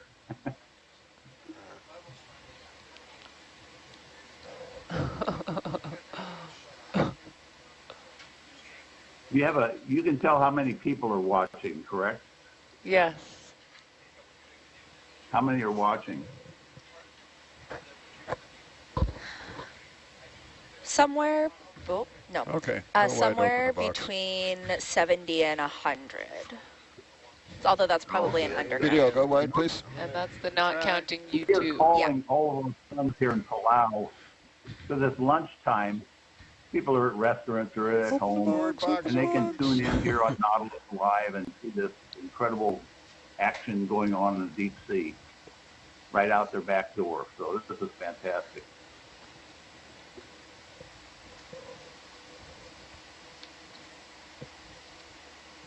Awesome. You can commingle with the sand we got. So also, I'm not sure if they're on yet, but the core state government folks, the conservation and law enforcement, video on the beach. we asked them to get on to watch. They're the ones who gave us the permit for this operation. Whoa! Yes! Wow! Oh my gosh! Wow. Oh, that looks amazing in the upper camera. Wow! Oh, That's like watching. Oh my gosh! Look! Oh, you can see they have the latency. So yeah, a little bit of a delay. Yeah, if you were wondering why we were screaming. Well, the audio is delayed too. Yeah. I think we have late audio. We do have late audio. All right. All right. Sweet. That was exciting. Moving on. on. The shark, right? Hey, Robert. What? Watch out for that shark. So, what type of shark was it? To count gill slits, so I'm guessing a 6-gill shark. The dorsal fins were way back. That was pretty spectacular. That's a great record. We're at 435 meters, and they're kind of a deep sea shark. It was a 6-gill? They're big. Anybody want to guess the length of that shark? The length of that shark. You guys, I don't know. 4 meters, maybe? 4 meters, maybe? I think. We had the laser beams on it. It didn't stick around very long. I'm not going to make a joke about sharks with friggin' laser. Definitely the biggest shark that I've seen run into Hercules. All right. Okay, we are onwards. I'm going to put in a move if you're okay with that. I'm absolutely okay with that. Bridge nav. 30 meters, bearing 040 at 0.3 knots, please.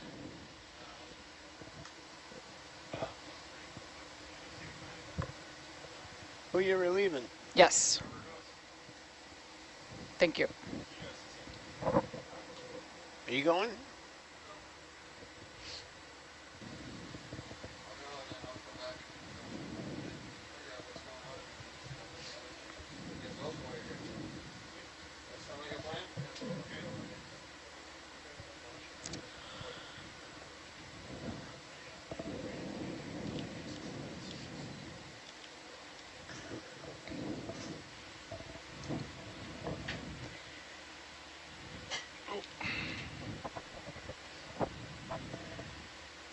So science, this is Samantha sitting in for the navigator. We have been about 100 meters in the hour and 20 minutes that we've been on the seafloor. I just want to flag that we've got another 2,000 meters to go to get to the end of this dive track that we had planned. I know there's some coral heads at the end that we're hoping to see, so I think we're going to have to be a little speedy, especially perhaps through this area. But please let us know if there's anything in particular you're looking to stop for.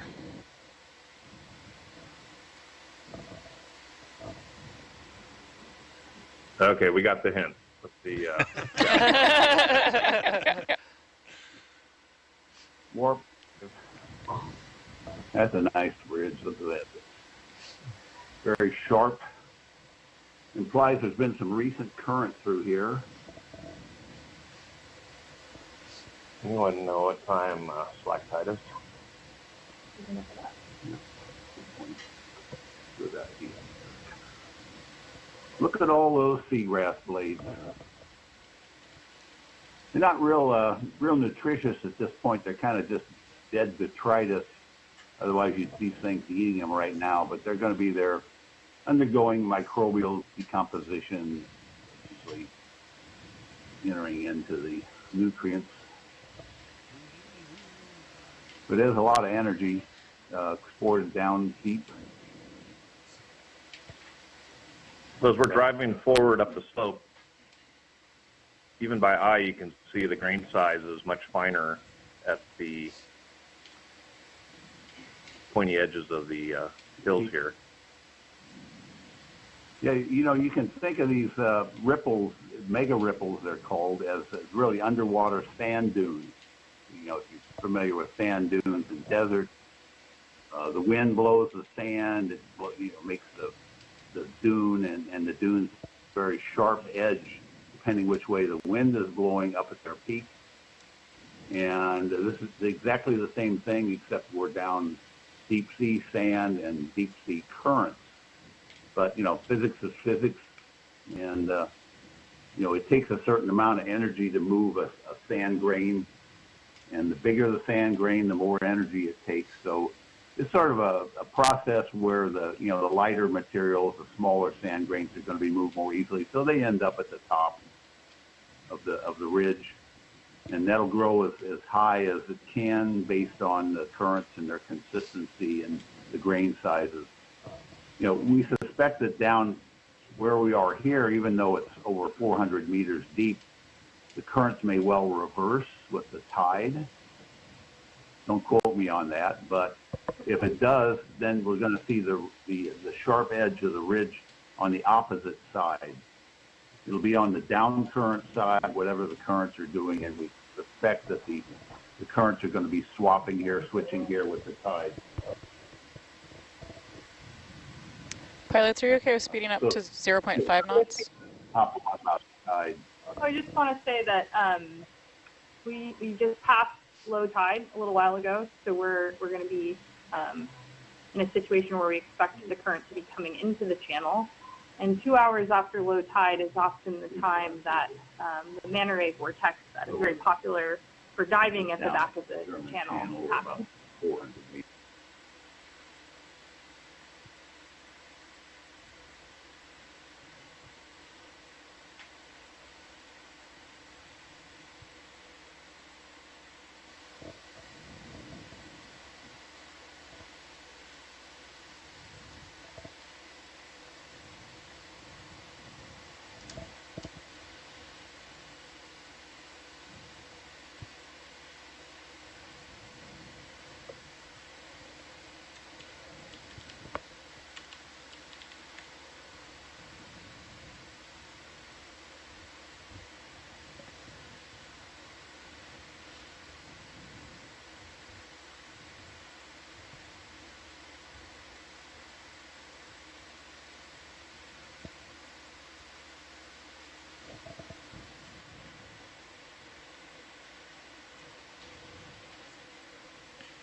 Since we have a couple new folks in the van, those of you who haven't given introductions, would you mind doing so?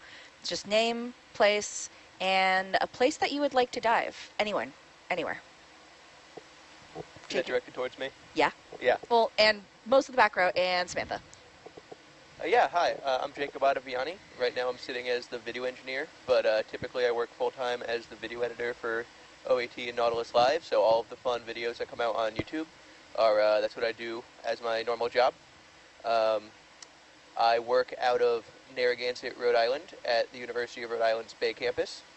And if I were to be able to dive anywhere, that is a very good question. I don't know that I have a specific answer for that. Somewhere cool with lots of interesting things to make highlight videos out of. Just for the highlight videos. Yep, that's the way my brain works. I can go next. I'm So as we're continuing our excitement on sand ripples and sand waves, it seems like we've entered an area where we have the smaller scale sand ripples that you might see if you're snorkeling, but we don't have the those larger scale undulations that are sort of 10 to 15 meters apart. Mega ripples. Yeah, it does seem to be more the finer ones, although in some of our other cameras we can see that there are, although not as tall as the previous ones, still larger waves among it all. But definitely a transition.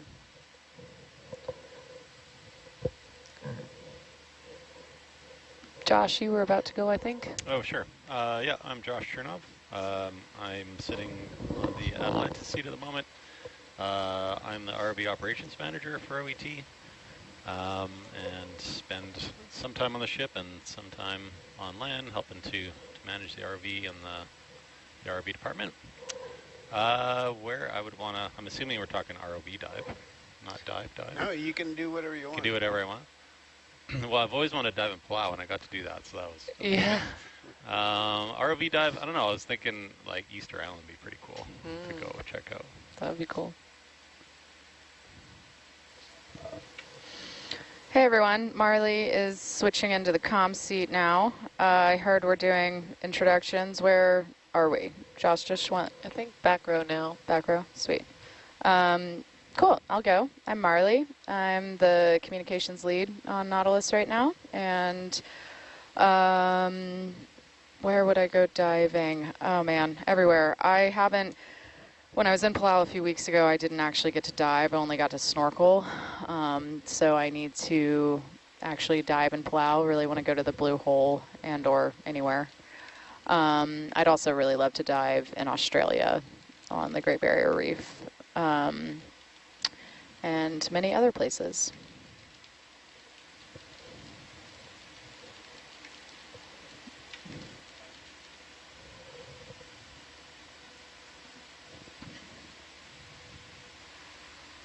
Okay. Hello, I'm Ray. I am a graduate student at Scripps Institution of Oceanography. And I guess where would I dive? I'm currently not dive certified, so I need to do that first. But I would love to come back here and get some dives in.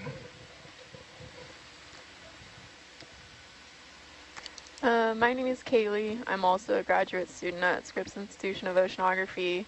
I study mostly ocean surface waves, and I'm part of the science team on board right now. Dream dive, I kind of here, and I've gone to dive here a little bit, and it's beautiful. My name is Leela. I'm sitting in the data logger seat and also science managing on this cruise. And yeah, where I'd like to dive, I'm going to be diving here after this cruise, and that was a definitely bucket list area to dive, and it would be really cool to get to dive in German Channel where we are right now. Having seen what it looks like deeper down, I think it'd be cool to have that context and appreciation going to the shallower sites also that are very well known for being spectacular. I think there were some people in the front row that still actually needed to go now that I look. I can go, but I'm going to call the bridge first. Bridge nav. Let's add another 30 meters, bearing 040. I'm Samantha Wishneck. I'm sitting in for the navigator right now. I am also the expedition lead for this cruise and OET's operations coordinator. Like Josh, spending some of the time at sea, some of the time on shore, planning the expedition season.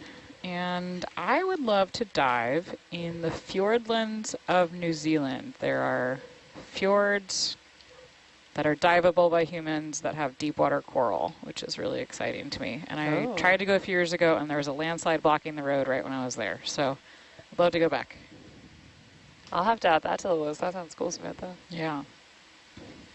It's something to do about the freshwater tannins on the surface of the fjord from all the trees and things. There's like a layer of freshwater that blocks, the tannic freshwater that blocks light from the lower layers. Oh, and so they're able to, the deep water corals are actually able to kind of thrive there in cold water, low light.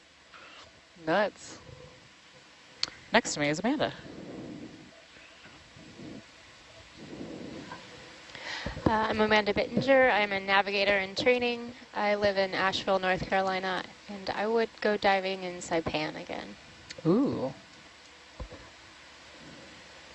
There's another dive site I thought of off of Iceland where you can actually dive on shallow water hydrothermal vents. That's another bucket that'd list. be cool. That'd be really cool.